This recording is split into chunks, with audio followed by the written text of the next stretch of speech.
dia, pessoal. Eu sou a Maria Ângela Pinheiro de Lima Abreu Vieira, filha do Melchor Mineiro, que está aqui, e da Telinha, uma nordestina lá do Rio Grande do Norte. E eu vim aqui falar sobre relacionamento, uma das bases funcionais da Sal da Terra. E não sei se vocês perceberam, eu estou aqui com algumas das minhas comendas, né? Dos cursos que eu tenho. Mas como eu não vim aqui falar sobre mim, mas vim falar sobre ele e sobre relacionamento, eu quero tirar tudo aquilo que agora faz parte de mim, dentro de mim, e mostrar para vocês como que Deus foi reconstruindo cada um dessas graduações de economia para missão, de MBA para santificação, de Ambid para vocação, empresária para equidade, do inglês para visão, da pós-graduação por propósito, especialista em câmbio e bolsa para comunhão, formado em francês para unidade, superintendente multinacional para conselho e de invernista para testemunho. E para falar sobre tudo isso, eu tenho que desconstruir todo esse arquétipo que a mídia digital quer nos obrigar a submeter. E eu queria falar um pouquinho sobre relacionamento, né? Você recebeu esse book quando você entrou. E para a Sal da Terra, relacionamento é a essência da igreja. É o relacionamento e o amor à sua maturidade. A devoção isolada, individualista, que não reconhece as pessoas à sua volta, que não reconhecer as pessoas à sua volta é engano. Qualquer tentativa de serviço a Deus que não signifique serviço às pessoas é falsa. Nesse contexto, eu queria contar para vocês que eu me converti aos 31 anos de idade. Já era superintendente da maior instituição financeira do mundo, que ainda permanece sendo a maior instituição financeira. E eu tive um encontro genuíno com Cristo, e Deus foi ministrando em mim que tudo já estava dentro, porque tudo isso aqui já está dentro de mim. Eu não preciso trazer, porque já está dentro. E quando me chamaram para vir aqui falar sobre relacionamento, eu fiquei pensando, por que eu vou falar sobre relacionamento? E a Carol, lá de Uberlândia, falou assim, Lala, você me manda uma foto sua? Só que, irmãos, não tem foto minha. Só tem foto com gente. Porque eu não sou uma mulher de púlpito, eu sou uma mulher de mesa. Eu sou uma mulher que sento à mesa. E sentar à mesa, irmãos, requer algumas características que nós, como líderes e como pastores, não podemos abrir mão. Eu queria ler aqui algumas coisas que Deus ministrou ao meu coração para repartir com vocês. Meditando sobre relacionamentos, temos a inspiração bíblica que Jesus ensinou sentado à mesa. Jesus chamou, sentava à mesa, repartia o pão e oravam juntos. Eu quero usar um texto aqui que está lá em Atos 2, que fala assim: eles se dedicavam ao ensino dos apóstolos, à comunhão, ao partir do pão e às orações. Todos estavam cheios de temor, e muitas maravilhas e sinais eram feitos pelos apóstolos. No mesmo texto lá de Atos fala assim: os que criam mantinham-se unidos e tinham tudo em comum. O outro texto que Deus falou comigo foi 1 Coríntios 12, sobre as partes do corpo. O corpo de Deus, o corpo de Cristo, ele é feito de várias partes. E todas elas são essenciais, ainda que sejam diferentes. Ora, como o corpo é somente um, mas temos muitos membros, todos os membros do corpo, embora sejam muitos, são um só corpo. Se todos fossem um só membro, onde estaria o corpo? Assim, há muitos membros, mas um só corpo. E fui meditar sobre relacionamento e fiquei pensando, gente, por que mesa? Por que mesa? Por que não é sala? Por que não é sofá? Por que não é quarto? E fiquei pensando, Senhor, fala para mim por que mesa? Por que que o Senhor sentava à mesa? E fui discernindo que quando a gente senta na mesa, irmãos, a gente fica vulnerável. A gente necessita ficar vulnerável. Quando você senta à mesa, você precisa tirar todas as suas graduações e ser uma pessoa olho no olho, que se compadece e se importa com o outro na mesma proporção que você quer que se importe com você. A mesa, ela tem um tripé, irmãos, porque ela só é mesa se ela estiver fundamentada na Trindade, no Pai, no Filho e no Espírito Santo. Porque nem toda mesa é mesa. Existe a mesa dos escarnecedores. E por que que existe a mesa dos escarnecedores? Porque ela não está fundamentada na comunhão, na graça e no amor do Pai. A mesa, irmãos, é um lugar onde você tem que olhar para o outro numa perspectiva de eu-tu, me importando com a dor de todas as pessoas que sentam à mesa. E foi nessa perspectiva que em 2020 nós começamos uma mesa com os nossos irmãos católicos que queriam aprender a palavra de Deus. Nós nos unimos e começamos uma vez por semana a fazer um café da tarde para ler a Bíblia. Compramos todas uma Bíblia da Mulher e começamos capítulo 1, versículo 1 de Gênesis. Logo, 3 semanas depois, nós tivemos a pandemia. E eu me lembrei de um primo que trabalha na Amazon, liguei para ele nos Estados Unidos, falei, qual um provedor para a gente se encontrar online? Ele falou, Zoom. Ninguém nem sabia o que era Zoom. No dia 22 de março de 2020, quando ninguém sabia quem era Zoom, nós, aquelas mulheres, nos encontrávamos de segunda a sábado, sentadas à mesa. E aquela mesa presencial online, curou muitas dúvidas, muitos medos. Passou por perdas, sabe, irmãos? Nós choramos juntos. Nós tivemos vitórias juntos. Nós tivemos muitos desafios. Porque na mesa, irmão, quando você senta na mesa, você está vulnerável. E qualquer pessoa pode falar o que quiser para você. É esse lugar que Jesus fazia. Ele sentou na mesa com todos, inclusive com o traidor. E nunca mudou o jeito dele de tratar Judas. No mesmo dia que Judas ia entregar, ele ainda beijou Judas. Faz o que tem que fazer, meu amigo. E ele não chamou Judas de amigo de uma forma sarcástica. Ele chamou Judas de amigo, porque Deus não desiste de nós. Nunca, irmãos. E nós não podemos desistir dos nossos irmãos. Nós começamos esse movimento em 2020. E alguns elementos nunca deixaram de fazer parte da nossa mesa. Eu queria trazer ele aqui para os irmãos. Porque a mesa, ela tem uma vocação afetiva. Se a sua mesa não tiver a vocação afetiva de acolhimento da dor do outro, irmão, não é mesa. Não é mesa. Quando Jesus sentou, indo para Samaria e ouviu a mulher samaritana, não tinha uma mesa física, mas, irmãos, tinha uma mesa espiritual naquele poço. Porque Jesus sentou com todos os elementos que compõem uma mesa.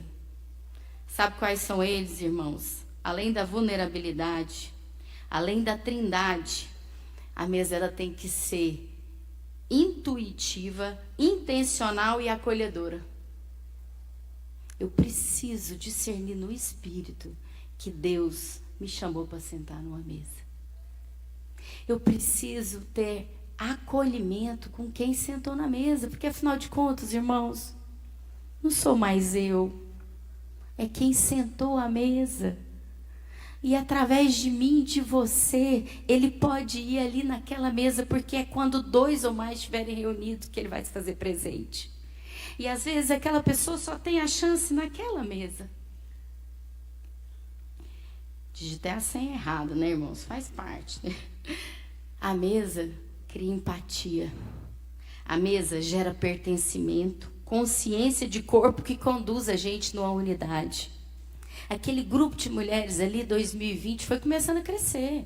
Passamos de 20 para 30, 40, 21, 50, 22, 60, 23. Hoje nós somos 370 sentadas à mesa. Em 5 países. Nós temos mesa no Canadá, nos Estados Unidos, na Argentina, no Brasil e na Inglaterra.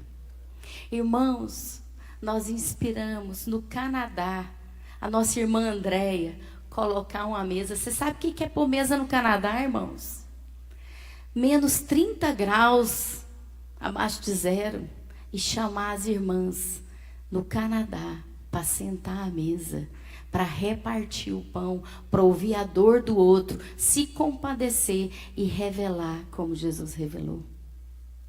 O fundamento do relacionamento na Sal da Terra, ele fala sobre a lavagem dos pés, que está lá em João 13. Mas sabe o que é interessante? Jesus só lavou os pés depois de ter sentado mais de 30 vezes à mesa com aqueles homens. Eu não posso lavar o pé, irmão, sem sentar na mesa. Porque o sentar à mesa é que constrói relacionamento. Os relacionamentos só são profundos quando eu sento e abro mão de toda a minha prevenção, de todas as minhas armas, de todos os meus conceitos pré-estabelecidos, de todos os meus juízos, para que a justiça possa ser estabelecida à mesa. Irmãos, é difícil ser um líder que senta na mesa. Porque quando a gente senta na mesa, o nosso grupo, ele é presencial, ao vivo no Instagram e online no Zoom. Então, toda terça e quinta nós estamos juntas e uma vez no sábado ao mês. E qualquer um pode abrir o áudio e se expressar. O Espírito Santo é livre, irmãos. Nós tivemos conversão de uma irmã, 50 anos no Espiritismo. Sabe o que aconteceu? Ela falou assim: nunca me acolheram como eu fui acolhida aqui. No dia da minha viuvez, nem me visitar, não me visitaram. Eu posso ir lá contar para eles? Falei: deve, irmã, vai lá. Muitas irmãs católicas vieram andar conosco e têm se sentido pertencentes na sua fé cristã. Nós fomos desafiadas pelas irmãs, em outubro do ano passado, a escrever um devocionário. 20 de outubro de 2024. 15 de dezembro, uma tiragem de 1000 esgotada, escrito por 79 mulheres em mais de 45 locais. Irmãos, o Espírito Santo tem que ter liberdade. Quando falaram para mim assim: organiza esse livro, eu falei: que é isso? Como que eu posso pegar um texto de uma carta que é viva e tirar uma vírgula ou incluir um parágrafo? Quem sou eu, meus irmãos, para pegar um texto escrito no coração de alguém, baseado nas suas próprias experiências de superação e de dor, e falar para ela que ela precisa tirar 3 ou 4 frases da história dela? Irmãos, ele não é esteticamente correto, mas ele é cheio de significado.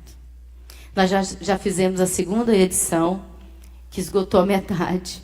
E nós entendemos que esse movimento de relacionamento, construído através de uma mesa, ele transforma todas as pessoas.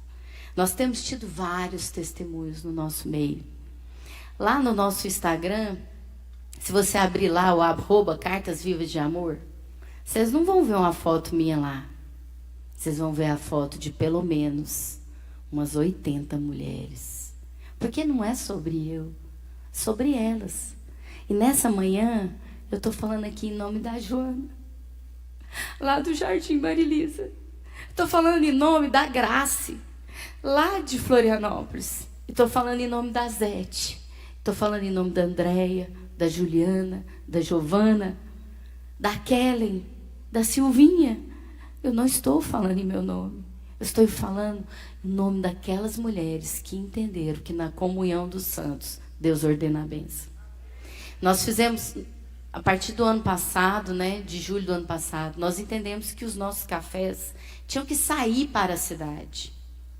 Que evangelho era esse, de dentro de igreja, sentado no banco, ouvindo grandes pregadores? Irmãos, a pregação tem que passar por dentro de mim. As pessoas têm que ver Jesus em mim. Talvez o único evangelho que ele vai ver é a minha vida e a sua vida. Então nós começamos a fazer oficinas de bairro e oficinas para aquelas mulheres. E começamos a dar significado para algumas mulheres que já na sua terceira idade não entendiam o sentido de ficar em casa. E muitas delas têm sido curadas e têm sido a boca de Deus por onde elas têm passado. Nós fizemos eventos, fomos adotados pela Assembleia Legislativa do Estado de Goiás, que achou graça no nosso movimento. Porque o nosso movimento é inclusivo. Todos podem fazer parte e todos têm voz para falar. A mesa, irmãos, é um lugar de sensibilidade, numa relação eu-tu com alto grau de partilha. Traz revelação e liberdade. É onde os santos de Deus, onde Deus ordena a bênção. Promove justiça e pacificação. Pois na mesa eu vou verificar as suposições e as expectativas dos nossos irmãos, transformando tudo isso numa perspectiva do eterno. Irmãos, todos temos dúvidas, mas como diz nosso irmão que nos inspira, não podemos duvidar. Muitas mesas já tiraram lágrimas da minha casa, já tiraram noites de sono, já tiraram tempo que poderia ser dispendiado para ganhar muitas coisas em benefício nosso. Mas, irmãos, é na mesa que Deus se transforma em vida, transforma a história do outro e nós podemos juntos vencer as nossas batalhas. Devia ter mudado o timer do celular para ele não ficar fechando toda hora, né, gente? Vocês me desculpam. É onde pratico a santidade e assumo responsabilidade. Sabe por quê, irmãos? Não dá para você sentar numa mesa e ouvir que uma esposa está sendo traída, que uma mãe está com um filho nas drogas, que um pai perdeu seu emprego e não se responsabilizar por isso. É na mesa que nós construímos relacionamentos que transformam a vida dos nossos irmãos para uma perspectiva do eterno, onde nós vamos viver o excelente de Deus. Porque há paz, irmãos, em meio à tribulação.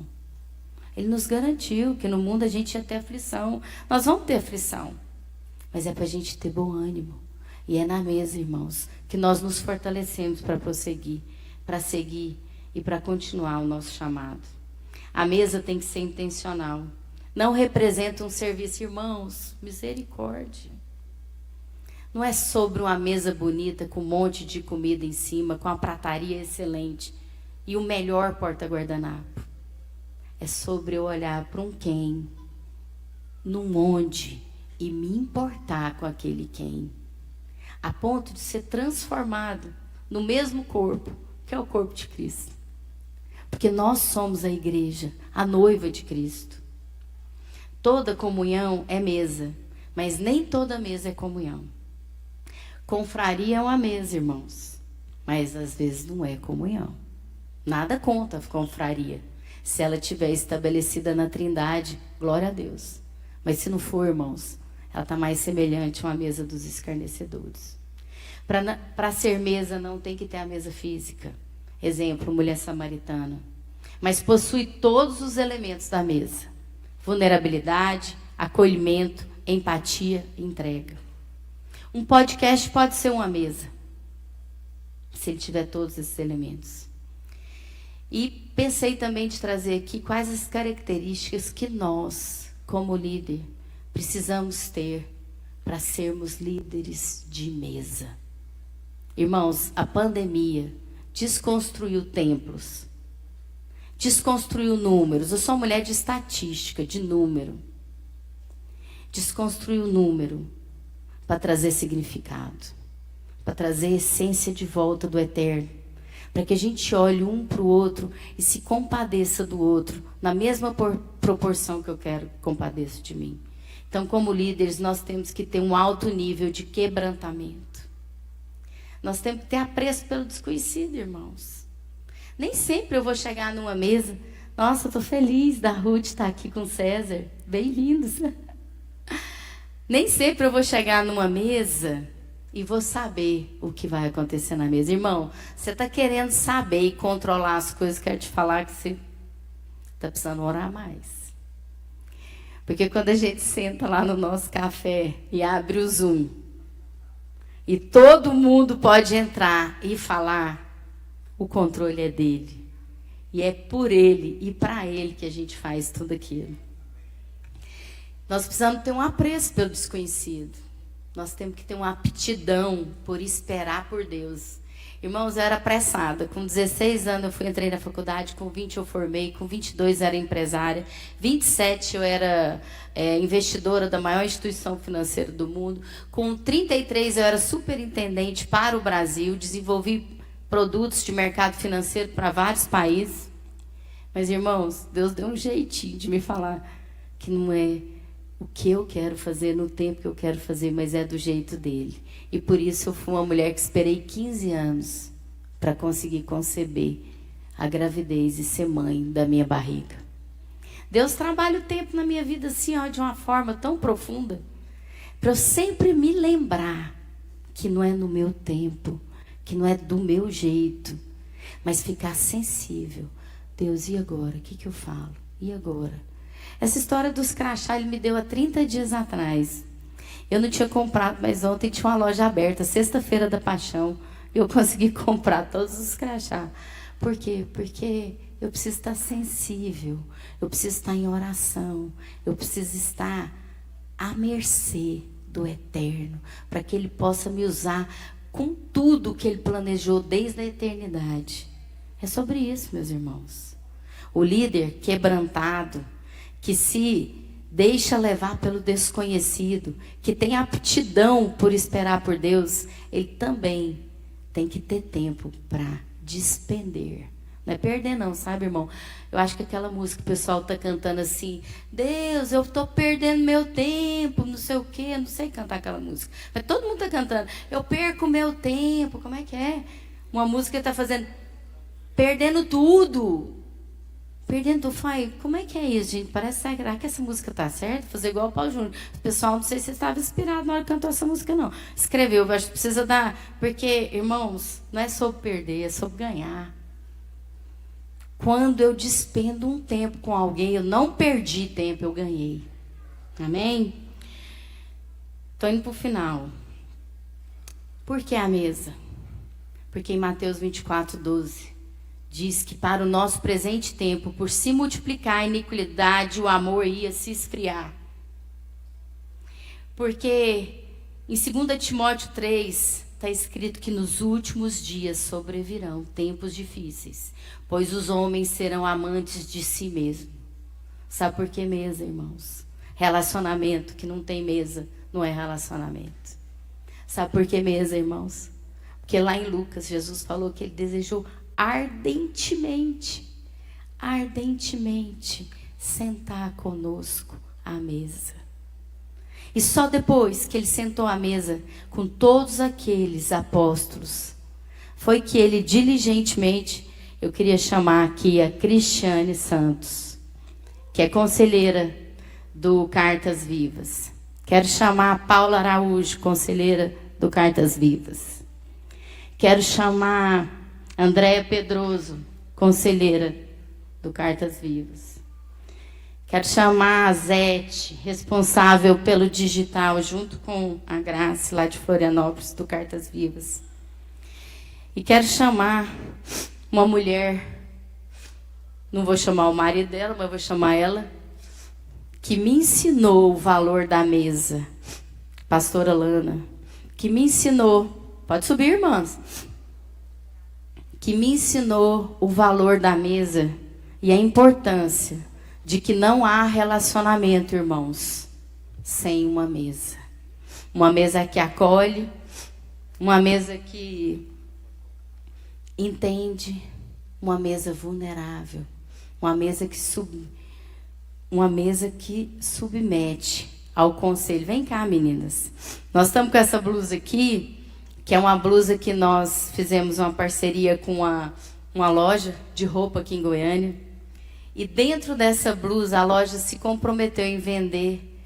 Dentro está escrito: para viver o propósito, é necessário passar pelo processo. E essa empresária católica entendeu que o nosso movimento é inclusivo, tem virtude e transforma. Senta aí, Zete. Nós queremos lavar o seu pé. A Zete é uma irmã que veio para o nosso ministério através do Mulher Única.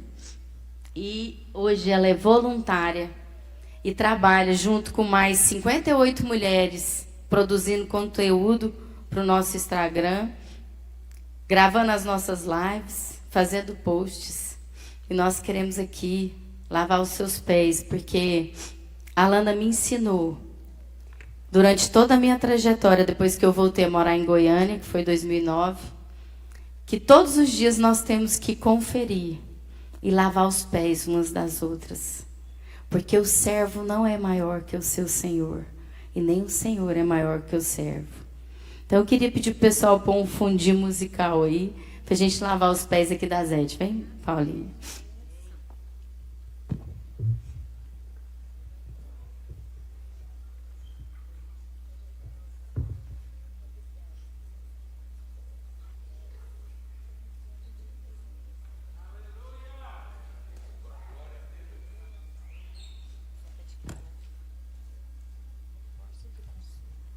Olha, as meninas do conselho, nós estabelecemos um conselho geral e as meninas ombreiam comigo esse ministério. Então, o Ministério Cartas Vivas de Amor não é da Maria Ângela, é de todas as 370 mulheres que fazem parte dele.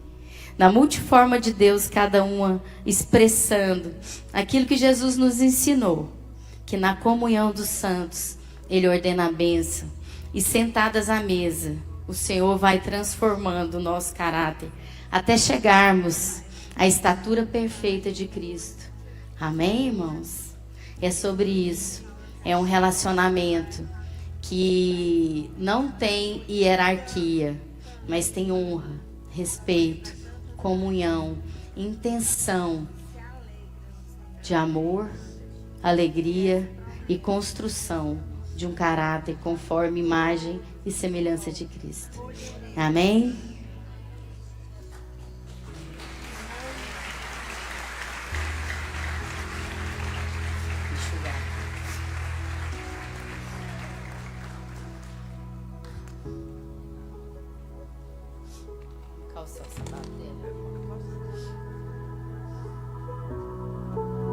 Então, irmãos, eu fiquei pensando, será por que eu não tenho fotografia sozinha? Porque quando eu me converti, eu entendi que não era mais sobre mim. Eu aprendi a estar contente em toda e qualquer circunstância. Tanto sei ter muito, quanto sei ter pouco. Porque tudo posso naquele que me fortalece. E todas as mulheres desse grupo que andam junto têm experimentado o benefício de andarmos na comunhão, de estarmos conferindo os nossos corações e de construirmos um relacionamento de honra, respeito, graça e amor. Amém? Então vamos tirar uma foto? Vamos tirar uma foto? Alguém tirou uma foto? Tirou uma foto aqui para nós.